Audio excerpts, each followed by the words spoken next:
ఒక ఎన్కౌంటర్ అయ్యి ఒకరు చనిపోయిందని చెప్పి తెలిస్తేనే వెంటనే కేసీఆర్ గారు పోలీసు ఉన్నతాధికారులందరినీ కూడా పిలిచి గట్టిగా చెప్పడం జరిగింది.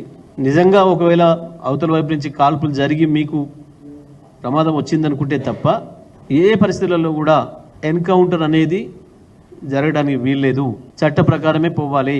వాళ్ళు ఎవరైనా సరే చట్ట వ్యతిరేకంగా పనిచేస్తున్నారు అని మీరు అనుకున్నప్పుడు చట్టం పరిధిలో మీకున్న అధికారాలను వినియోగించండి, వాళ్ళని కోర్టులో ప్రవేశపెట్టండి, ఆ తర్వాత విచారణ నిర్ణయిస్తే తప్ప ఎవరు ఒప్పు ఎవరు తప్పు అనేది ఎన్కౌంటర్ అనేది ఏ పరిస్థితుల్లో మళ్ళీ జరగడానికి వీలేదు తెలంగాణలో అని చెప్పినారు.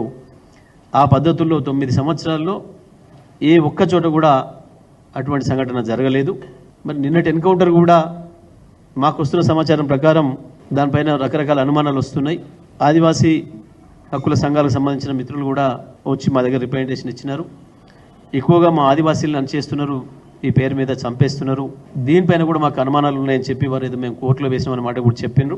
ఎట్టి పరిస్థితులలో ఎన్కౌంటర్లు ఫేక్ అయితే తప్పకుండా అధికారులపైన చర్యలు తీసుకోవాల్సిన అవసరం ఉంటుంది.